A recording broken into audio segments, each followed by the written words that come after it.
Welcome to the Gritty Podcast. I am your host, Brian Call, and today I am all by myself. My brother isn't here. Brent's not here, the Gritty Broman. I'm just here. It's late at night, and I've been sitting here with some ideas in my head to do a podcast. It's been on my mind for a few weeks.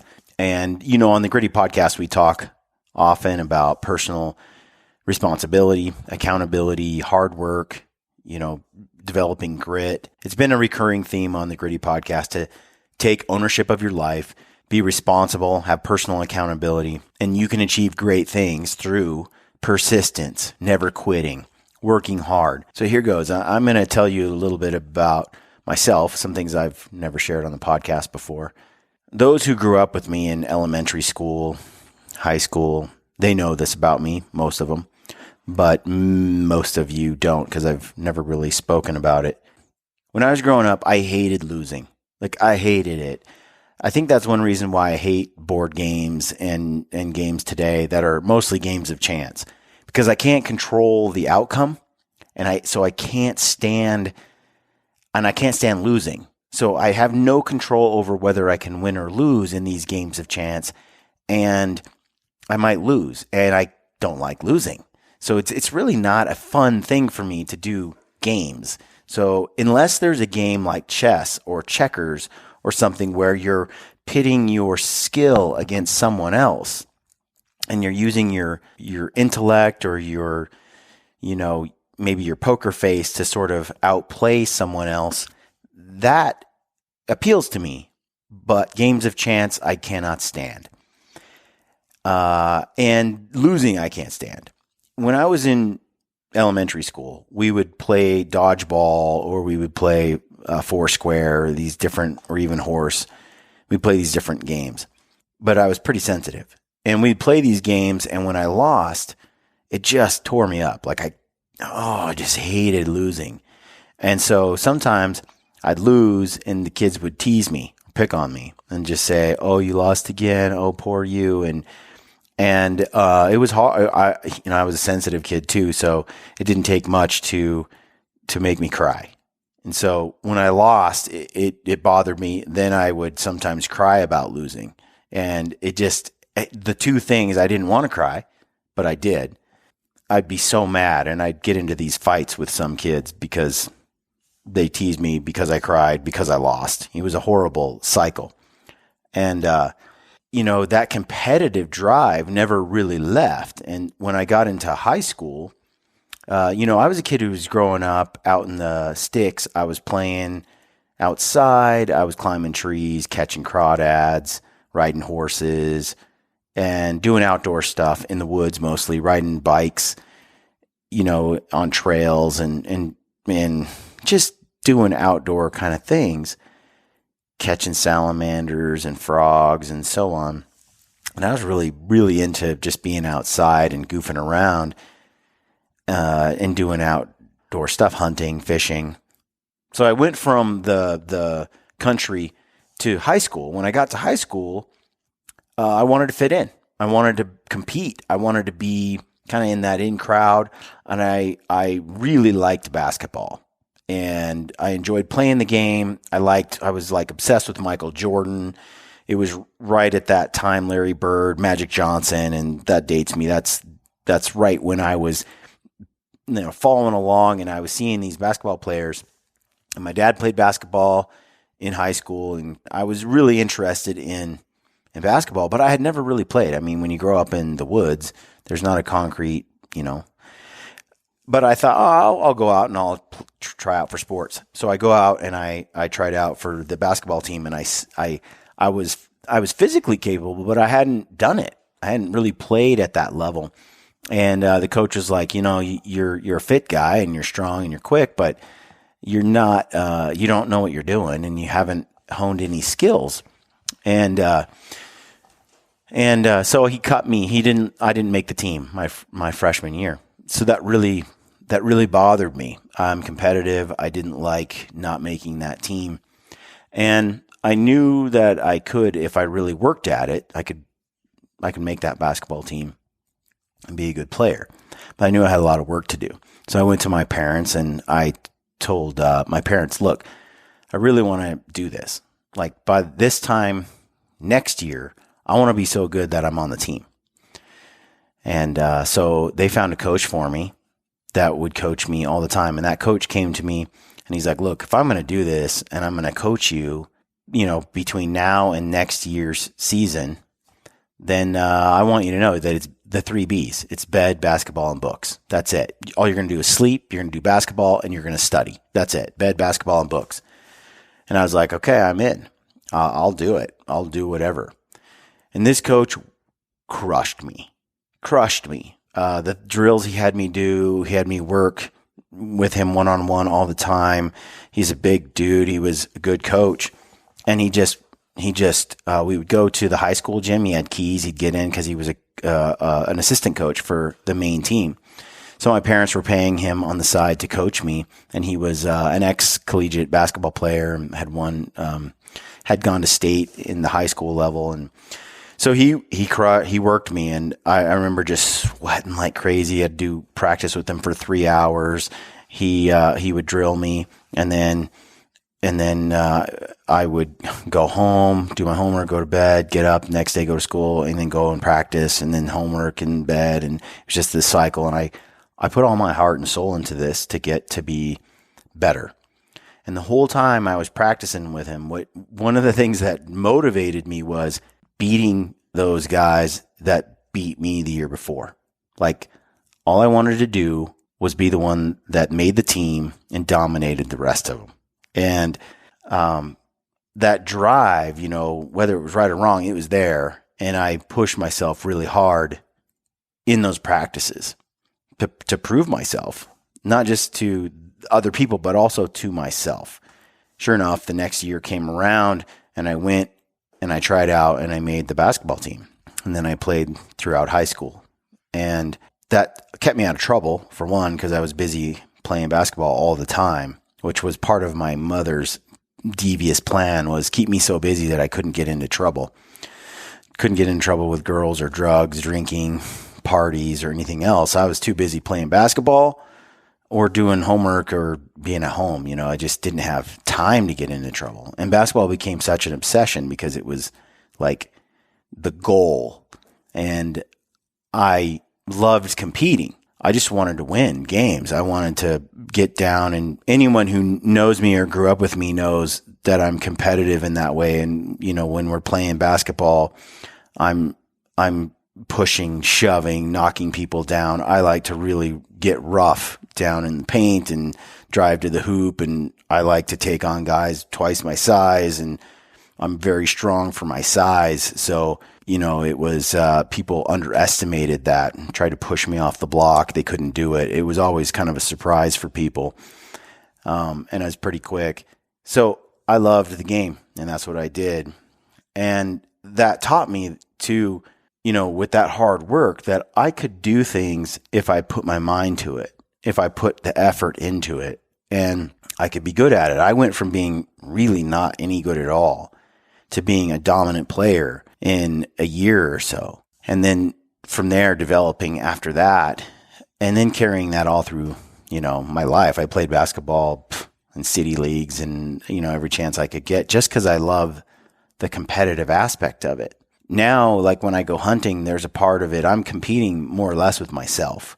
There's parts of me that wants to quit because it's hard, or it's been a long day, or I've got to pack and, I got to pack out of a canyon in the middle of the night in the dark. And there's a part of me that needs that challenge and that needs to compete. And even if it's just with me.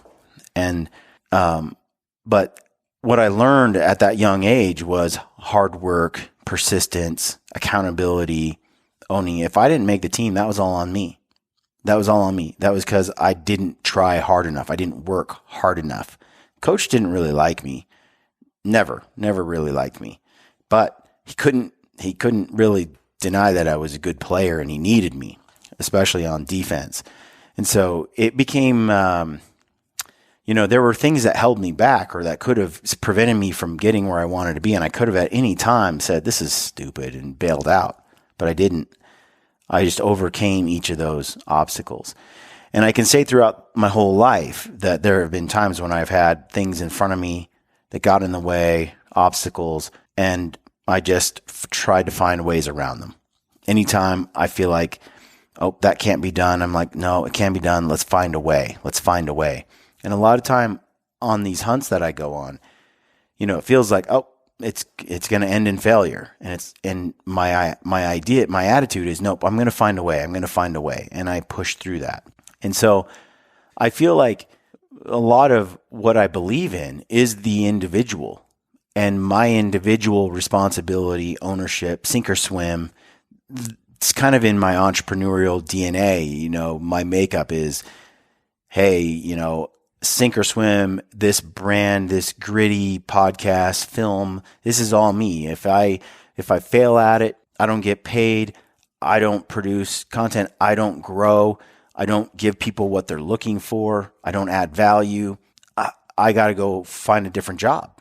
If I do it right and I work hard and I find ways that connect and I add value, then I win. And that's how I look at everything in life. That's just a little background for this idea that I wanted to talk about today, which is individualism, looking at people as individuals versus looking at people as groups, group identity.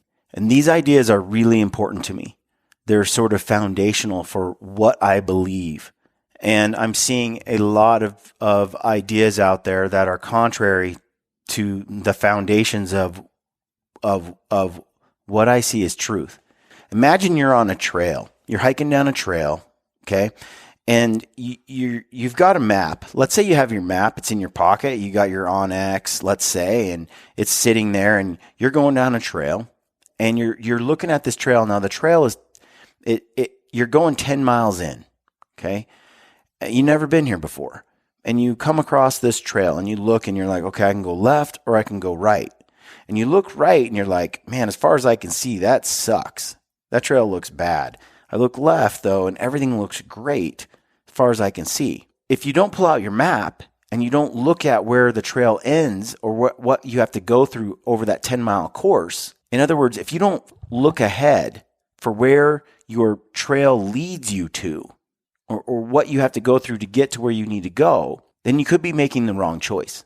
So when you come to that road, the prudent thing to do is to pull out your map. Someone has done the work. Someone has looked at that terrain. Someone has documented the terrain features, the satellite imagery, and so on, so that you have a clear picture of where you're headed. So you can follow your plan to its conclusion, and you can decide between, which trail to take. And I think ideas are the same way. I often say this to people that are friends of mine. I'm like, look at your idea and follow it to its conclusion. When you listen to an idea, a lot of times it's like that trail. People are too impulsive and too emotional to look at where that trail might go. So instead of, really following that idea to its conclusion, there's an emotional reaction to go down a certain road, a certain idea, and to follow it, but you don't actually follow it all the way through to where that idea takes you. If you follow it all the way to its end, where does it put you? Too often, we stop at the initial part of the idea, the first part of the idea. We grab onto ideas without actually looking at the consequences of those ideas. So the United States of America is founded on the idea of the individual. All men and women are created equal. All men and women are children of God. And based on that, all human beings have value. We're all brothers and sisters. And you're innocent until proven guilty. And based on that value system, our laws in this nation were founded. That is Western thought in a nutshell, that we're individuals, that we are judged on our individualism, that it's my own character that defines me. I'm not defined by the color of my skin or by my religion, but rather I am judged as an individual, and I'm judged on my own character. The definition of character is the mental and moral qualities distinctive to an individual. Okay? Its character is critical. It's based on the individual, not group. It's the inherent, what's it say? The mental and moral qualities distinctive to an individual. Now, this might seem trivial on its surface, but this is revolutionary. This idea never happened before.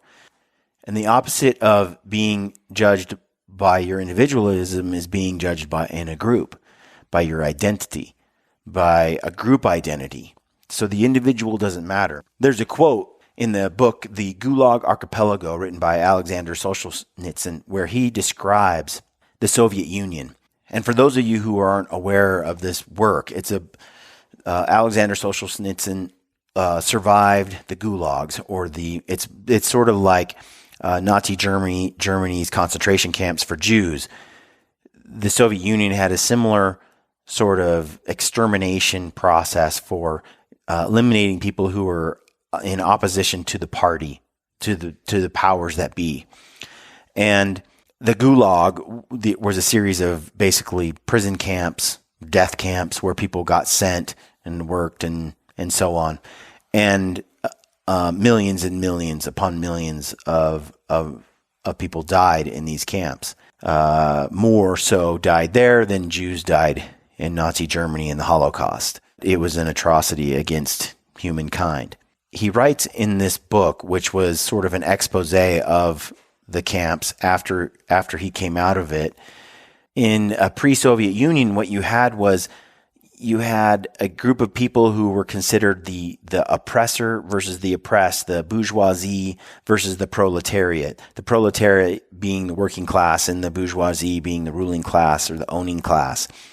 And what happened was these two groups were pitted against each other in this Marxist ideology, where Marxism says that this class is oppressing this class over here, and that the only reason this class is not doing as well as the upper class is because the upper class keeps them there. And based on this idea, these two groups were pitted against each other. And the working class rose up, the government took over, and they decided to eliminate the bourgeoisie, the ruling class, because they were the oppressors. And so the oppressors had to go, because from the foundation of the country, there was nationwide systemic issues with the ruling class who was evil, that was oppressing the lower class. And so they had to be rooted out. They had to be destroyed. They had to be removed. The whole system had to be torn down and rebuilt from the foundation up. We needed to get rid of all systems of government except for that of the new socialistic communist government. So that's what happened. And in the course of this, Solzhenitsyn, he is on the party side in the beginning. He's serving in war and he's helping the communists. And then Alexander, he is, one day he's in the military. He's a great leader. He's one of the generals or captains or something. He gets called in to the office there, and they say, he comes in and there's people surrounding in the room, and they say, give me your gun. So he hands them over their gun, and then men step forward and say, you're under arrest for betraying the party, for going against, for dissenting against the government. He becomes classified as one of the oppressors because he is against the system, and the system is there to make poor people wealthy, or to stop the oppression, make everyone equal. And so Alexander is then, he's like, but wait, what did I do? What did I do? I don't know what I did. And his commanding officer, in a very daring move, he stood up and he shook his hand and said, good luck, with where you're headed. I know that you have a friend in, I forget, like the Northern Territory. And then Alexander realized that was code for him to say that, they found out that you're writing letters to that person and they intercepted your letter. And in that letter, he criticized communism, not by much, but just kind of, lightly criticized Stalin and communism. Because they intercepted that, and because he dared criticize them, he was arrested and shipped off to the gulags. And then he spent years in the gulags trying to survive, and he saw what was done to people. And at first he couldn't understand it because he supported the party, because he was a willing and supportive person within the government. So it wasn't fair for him to be put in there because he wasn't of the upper class. Yet there he found himself. And he writes a book about the experience from beginning to end. This is one of the things he writes. He says, the notion of actual individual guilt ceased to be important. The Cheka, the Soviet secret police responsible for suppression of political opposition to the Bolshevik Party, began arresting people based on rumors and generalizations. Soviet law and order devolved into a system that based arrest on dubious evidence. Whole groups were classified as enemies of the state and were sentenced for their collective guilt. Entire occupational groups, who the Cheka assumed were not serving the best interests of the state, experienced arrest and sentencing simply because of their occupation. Solzhenitsyn reveals that the Soviet government identified particular groups who held such occupations as schoolteacher, church council member, local government official, priest, monk, or nun as insects. And so you see where the government starts to take more control, and this idea, this notion of actual individual guilt ceases to be important. So it doesn't matter who you are as an individual.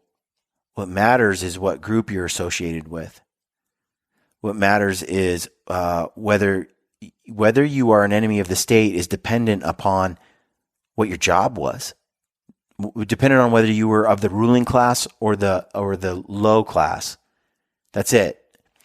Later, it says, furthermore, Solzhenitsyn in the book indicates that the Cheka accomplished this massive feat by taking over the whole judicial procedure.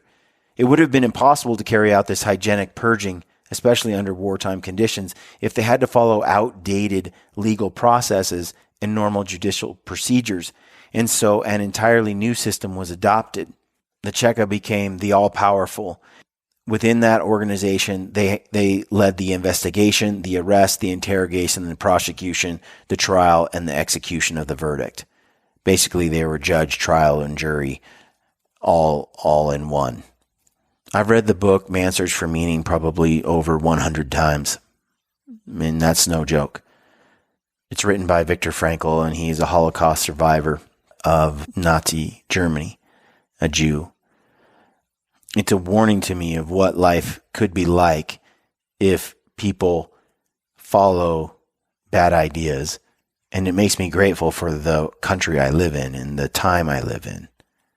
But in that book, you hear how the Nazis treated the Jews like rats or insects, just as Solzhenitsyn describes here that if you were a school teacher or church council member, a local government official, a priest, a monk, or a nun, you were an insect, meaning your individualism was gone. You as a person were gone. You are part of a group who is collectively guilty of oppressing all the other groups, of the other people. Latsis, a Latvian, who was one of the most notorious members of the Soviet secret police, stated this: "We are not carrying out war against individuals. We are exterminating the bourgeoisie as a class." Remember, the bourgeoisie is the upper class, the wealthy. "We are not looking for evidence or witnesses to reveal deeds or words against Soviet power.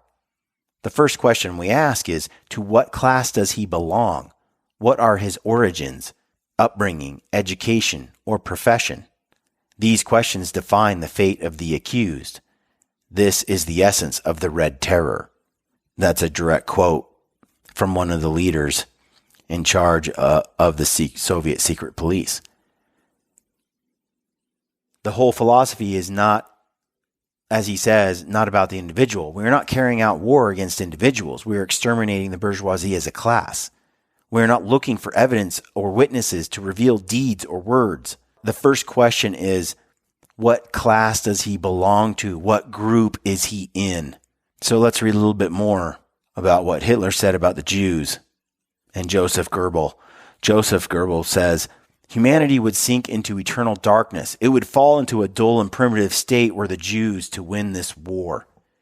They are the incarnation of that destructive force that in these terrible years has guided the enemy war leadership in a fight against all that we see as noble, beautiful, and worth keeping. For that reason alone, the Jews hate us.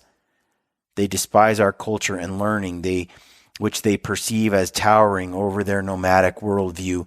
They fear our economic and social standards, which leave no room for their parasitic drives. Joseph also said, it's necessary to exterminate the Jews like rats, once and for all. In Germany, thank God, we've already taken care of that. I hope that the world will follow this example. Again, Goebbels. Who is it that drives the Russians, the English, and the Americans into battle and sacrifices huge numbers of human lives in a hopeless struggle against the German people? The Jews.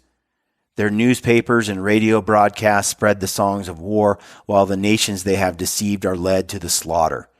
Who is it that invents new plans of hatred and destruction against us every day, making this war into a dreadful case of self-mutilation and self-destruction? The Jews, only the Jews. Wherever you look, you see Jews. They march as political commissars behind the Red Army and organize murder and terror in the areas conquered by the Soviets. They sit behind the lines in Paris and Brussels, Rome, and Athens and fashion their reigns from the skin of the unhappy nations that have fallen under their power. According to Joseph Goebbels, it doesn't matter, man, woman, or child. If you're a Jew, you're less than a rat, and you are the cause of all human misery. It's not another reason. Tragedy, sorrow, mistakes, they're not because of any kind of other explainable cause. It all boils down to an oppressor, and it's all based on that group oppressing everyone else. Therefore justifying the extermination of the Jews, 7, 10, 15 million, 20 million Jews in concentration camps. The Jews are guilty. The Jews are guilty. The court that will pronounce judgment on them will be fearful. We do not need to do anything ourselves. It will come because it must come. Just as the fist of an awakened Germany has struck this racial filth, the fist of an awakened Europe will surely follow. Mimicry will not help the Jews then. They will have to face their accusers. The court of the nations will judge their oppressor. Without pity or forgiveness, the blow will strike. The world enemy will fall and Europe will have peace. According to Goebbels, if we can just eliminate the Jews, it'll fix so many problems. Hitler said, if international Jewry inside and outside of Europe should succeed in plunging the nations once more into a world war, the result will not be the Bolshevization of the earth and therefore the victory of the Jewry, but the annihilation of the Jew race in Europe. Hitler said this is a war of extermination. January 7, 1942, he said, I don't see much future for the Americans. It's a decayed country, and they have their racial problem and the problem of social inequalities. Everything about the behavior of American society reveals that it's half Judist and the other half Negrified. How can one expect a state like that to hold together? So you can see two scenarios where you have Marxism, you have this idea that the proletariat is oppressed by the bourgeoisie and that the working class is a victim of the upper class, that the working class is in its state because the upper class keeps them there. And as a result of this, you have this idea formed that this group identity is collectively guilty for all oppression. And therefore, regardless of the individual character of a person who's a teacher or a nun or a school counselor, it doesn't matter. They're in that group. Therefore, they are guilty and deserved of death. Nazi Germany, you have the populist, the nationalist Adolf Hitler, who says that all Jews are the cause of oppression and are the cause of the First World War, the Germans, that they're the ones that caused the Germans to lose, that they're the ones that are poisoning America and the rest of the world, and that the final solution is to exterminate all the Jews and therefore fix the problems of the world. These ideas are based on identity. You're playing the game of identity, that each person, based on their skin color or their group or their class in a group, That is what is you're judging them on, not their individual character. When you look at the foundations of our country and what America and the West is founded on, what God and the Bible and Judeo-Christian values are founded on, it's on the character of the individual, not your skin color, not your sex, not your group identity. It is based on you as an individual.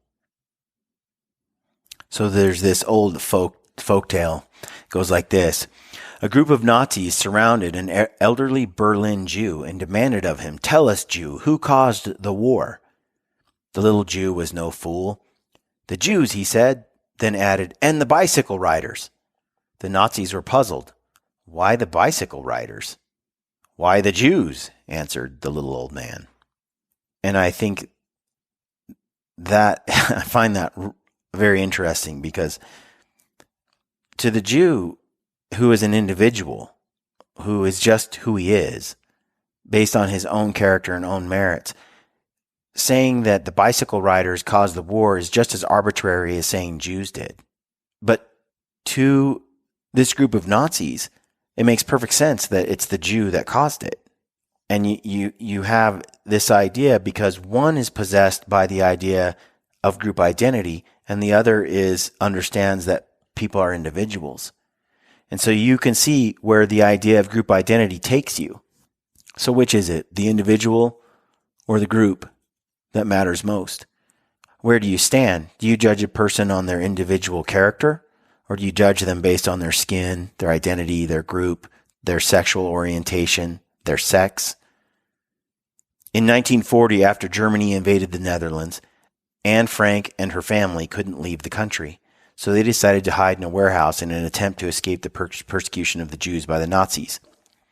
For over 2 years, Anne wrote in her diary with an awareness that was extremely mature for her age. She detailed her experiences and insights while she and her family were in hiding, living in a constant fear of being arrested. Anne Frank's diary is a record of her understanding of the war and showcases her incredible storytelling abilities in such horrific circumstances. In 1944, the Franks were found and sent to concentration camps. Anne Frank died before she turned 16, and her father, Otto Frank, was the only family member to survive the Holocaust. After the war, Otto returned to Amsterdam, where he found his daughter's diary and later published it as The Diary of a Young Girl.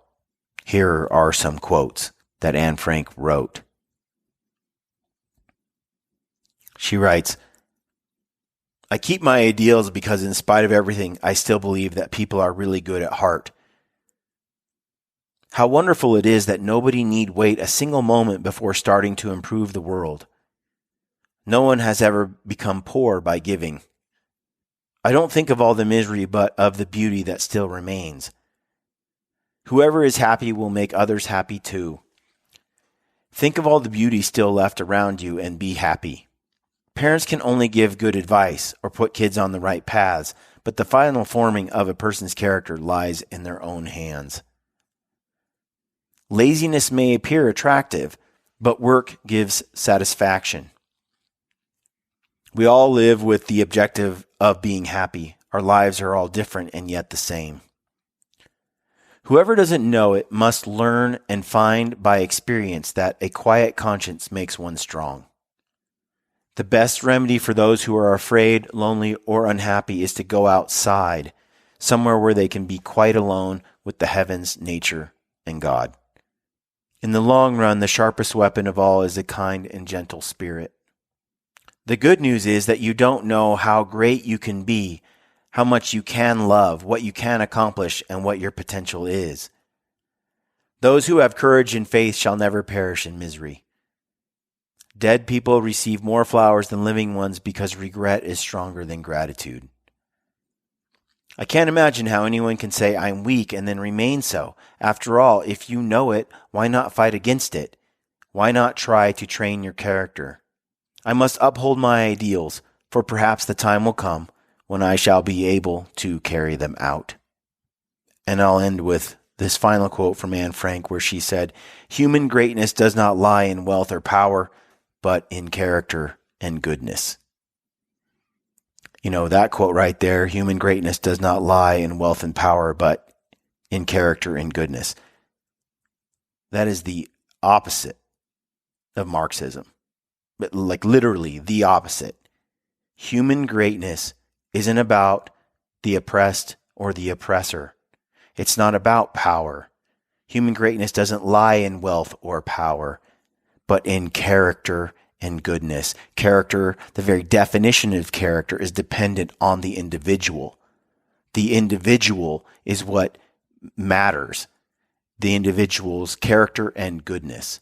If you see the world as comprised of only the oppressed and the oppressor, then everything you see is through that lens. Everything is explained through that lens. You look at Anne Frank, and she is an individual. The idea that she was murdered in a Nazi concentration camp because of her faith should disturb all of us to the core. When you read her diary, it is filled with goodness. But because of these identity games played by the Germans, by Hitler, she was not worthy of life. She deserved to die, to be exterminated. The actor Terry Crews made a tweet the other day where he said, "If you are a child of God, you are my brother and sister. I have family of every race, creed, and ideology. We must ensure hashtag Black Lives Matter does not morph into hashtag Black Lives Better. Are all white people bad? No. Are all black people good? No. Knowing this reality, I stand on my decision to unite with good people, no matter the race, creed, or ideology. Given the number of threats against this decision, I also decide to die on this hill." You can't have the individual, as Terry Crews says, and judge people based not on their skin color, not on their creed, not on their sexual orientation. You can't judge people except on their individual character. You can't have that idea and simultaneously have the idea of collective guilt and collective privilege. They don't go together. Of course there are groups. Of course. It's about the ranking. In my world, individuals are first and people's groups are secondary. And grouping is fine. It's like, well, that guy's a Mormon. That guy is a hunter. That guy's a bow hunter. That guy's a rifle hunter. Like, groups are fine. They kind of help us understand people and their backgrounds. But judging a person collectively in a group first, an individual second, third, fourth, or way down the line, that's the mistake. What the West has done right is judge people by their individuality, not on their group. What Germany and the Soviet Union did wrong was they put group above the individual. Anne Frank was no devil. She wasn't a rat that deserved to die. But what did Hitler say? He kept talking about Jew privilege, Jew privilege, Jew privilege. All the Jews, they're just keeping everybody else down. If there weren't Jews there, then all these people that were struggling would be wealthy. It sounds a lot like what I hear today around white privilege, that all the white people, they're just keeping everybody down. They're keeping everybody down. These white people are they have all that privilege, and they're the cause of all these other people that are not wealthy. It's the same story with different names. It's the same soup warmed over.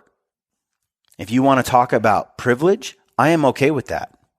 Absolutely. And we have economic disparities within our nation. Just get rid of the word white in front of it. I'm not okay with white privilege. I can look around and see millionaires that are people of color all over the place, born in families that had wealth beyond anything my family could imagine. And their skin color really isn't the issue there. Their wealth has nothing to do with their skin color. Just like my where I'm at in life has nothing to do with that. Their privileges, yes. Thankfully, I have parents that worked hard and parents before them that worked hard, that got married, that stayed married, that a father that was loyal to his wife, a wife that worked hard to raise kids, kept us out of trouble, out of drugs. Absolutely privileged. Will never deny it. Blessed. Blessed. My whole life, I've been blessed. And there are people of all colors in our nation that have experienced the same blessings that I have. And there are those who have experienced misery that have the same skin color that I have. There are white meth addict, single women that have children that are practically doomed from birth. But if I'm to subscribe to this idea of white privilege, then somehow that white kid is supposed to be magically on the top of the heap of success. It's ridiculous. And somehow LeBron James is supposed to be oppressed. It makes no sense. It is strange to me that I hear someone with the means and the wealth and the opportunity and the blessings and the privilege that Colin Kaepernick had. It's strange for me to look at that person and have that person tell me that he is oppressed and that I'm the cause because I'm white. The whole idea, if anyone looks at it with any intellectual honesty, the whole idea is racist on its face. I cannot control whether I am white, black, brown. I can't control that. I will never apologize for being white, just like I won't apologize for being male. It's absolutely racist to insist or to suggest that I should.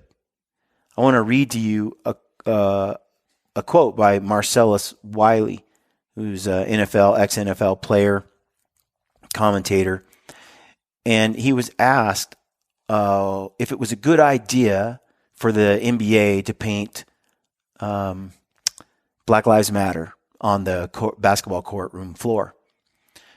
And this is what he said. It's not a good idea. I do want to give players credit for their flex to even get this to be more than an idea. I give the players that. There's a problem when you start to go down this road of freedom of expression, freedom of speech, and how much social space is allowed for those who don't support in the same space. And that's where I wonder where this is going to go in terms of identity politics. We know what identity politics does. It divides and it polarizes. No matter how you want to look at it, that's just the effect of it, no matter how great the intentions are. We all know the road to hell is paved with good intentions. It's an interesting play right here. I don't know how many people really look into the mission statement of Black Lives Matter, but I did. And when you look into it, there's a couple of things that jump out to me. And I'm a black man who has been black, and my life has mattered since 1974. And this organization was founded in 2013, and I'm proud of you, but I've been fighting this fight for me and for others a lot longer. He says, 2 things. My family structure is so vitally important to me. Not only the one I grew up in, but the one I am trying to create right now. Being a father and a husband, that's my mission in life right now. How do I reconcile that with this? The mission statement that says, quote, from BLM, we dismantle the patriarchal practice. We disrupt the Western prescribed nuclear family structure requirement. When I know statistics, when I know my reality, forget statistics. I knew this before I even went to Columbia and saw these same statistics that I'm going to read to you right now. Children from single-parent homes versus two-parent homes. The children from the single-parent homes, this was in 1995 I was reading this, 5 times more likely to commit suicide, 6 times more likely to be in poverty, 9 times more likely to drop out of high school, 10 times more likely to abuse chemical substances, 14 times more likely to commit rape, 20 times more likely to end up in prison, and 32 times more likely to run away from home. I knew that. You know why I knew it? Because a lot of my friends didn't have family structures that were nuclear like mine, and they found themselves outside their dreams and goals and aspirations. So when I see that as a mission statement for Black Lives Matter, it makes me scratch my head. When I also see their mission is to eradicate white supremacy. In 2020, white supremacy is the mission? That's a lot of digging through minutia right there. I'm on a show that I'm hosting with another black guy who is hosting with me who replaced another black guy. And that's just one example of it. So I understand. I respect your space. I respect what you're protesting for. But will you respect others who don't support the same protest? And then let me read this from the news. Black Lives Matter co-founder Patrisse Cullors said in a newly surfaced video from 2015 that she and her fellow organizers are, quote, trained Marxists, making clear their movement's ideological foundation, according to a report. She continues, we are trained Marxists. We are super versed on sort of ideological theories. And I think that what we have really tried to do is build a movement that could be utilized by many, many black folk. When someone tells me they're Marxist and they subscribe to Marxist ideologies and that they're base their foundation on Marxist principles, then I tend to believe them. And as I stated earlier in the podcast, the idea of Marxism is that the world is comprised of the oppressed and the oppressor, and it's comprised of identity, and you belong in this group or that group. And it doesn't take a rocket science degree to look at the body of evidence against Marxist ideas, against communism, against socialism. It doesn't take a genius. There's 100 million corpses that tell you that it's a bad idea. There was a post that Elon Musk put up the other day. His tweet said, 7 things every kid needs to hear. 1, I love you. 2, I'm proud of you. 3, I'm sorry. 4, I forgive you. 5, I'm listening. 6, communism has failed every time it was tried. 7, you've got what it takes. Within our government, you hear people say that we have to dismantle America. We have to dismantle the entire system of oppression, meaning we have to completely dissolve our government, redo our history, and destroy America and rebuild it again, burn it down. I hear people say all the time. We have to do that in order to fix the system of oppression. And my question is fix it with what? What are you going to put into place that you're proposing is better than the system that we have? I want to know. And invariably, the answer that comes back is some kind of socialist utopia that has been tried a million times and failed. A system in which we judge people by the oppressed versus the oppressor, where we boil people down to their identity, where an elite crew gets to decide who is of importance and who isn't, who is the oppressor and the oppressed. And we need to give special privileges to the people who are the oppressed according to this group who's in power. This has been done over and over again. There's a quote that says, if sanitizing our imperfect but storied history has nothing to do with toppling America, rejecting our founding values by demanding radical concessions through incited racial conflict, please explain how the besieged legacies of George Washington, Thomas Jefferson, and Abraham Lincoln are suddenly the equivalent of Adolf Hitler or even Vladimir Lenin, a ruthless communist dictator guilty of genocide against his own people, who Seattle currently honors with no less than 7 statues. And yet, in this epicenter of progressive thought and social justice, not one angry, offended soul has defaced Vladimir Lenin's statues or demanded their removal. Although the Egyptian pyramids are universally revered as one of the 7 wonders of the world, a monumental achievement of our ancient ancestors, I can find no condemnation by world leaders or organized protests over the reality they required prolonged slave labor, the forced conscription of peasants, and mass death. Not to mention that this was done by people of color to other people. It wasn't like white people invented slavery by themselves. Again, it's not about your color. Human beings are human. Humans have put people in slavery forever. The whole thing about colonization is the same. People of color have been conquering the world for since the beginning of time, just as white people. It wasn't a white man invention. Do the peasants and the mass death, the people who built the pyramids, do their lives and rights not matter? Or is history essentially a platform from which to evolve, dissect, and understand? not to posthumously adjudicate for political gain in order to justify mob violence hundreds of years after such injustices occurred. The reason that I wanted to talk about these things was because I believe in the individual. I believe in individual character, and I cannot stand identity politics. I can't stand these games that are being played about collective guilt and collective privilege. I think they're evil to the core. They're toxic ideas, and they take you to a place we've already been. And the way forward is not by focusing on injustices and screaming about your rights and all the things that you should get because you deserve them. The way forward is through personal responsibility. It's through taking ownership of your life. Just as Marcellus Wiley stated, that these identity politics are all they do is cause division, no matter how good your intentions are. And the idea of something as that seems as normal to you or as acceptable as white privilege is actually a sheep in wolf's clothing. That idea requires the theory, requires the collective guilt of white people responsible for the poverty of others. And there's no way around it. You can't have it both ways.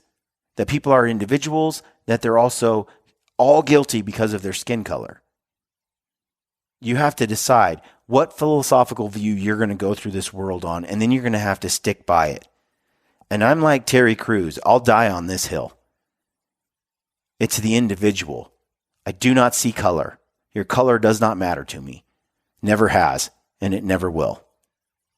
And I'll end with this quote by Anne Frank, which I read earlier and I think perfectly sums up my worldview. Human greatness does not lie in wealth or power, but in character and goodness. And at the end of the day, all men should be judged on their character, not their skin color.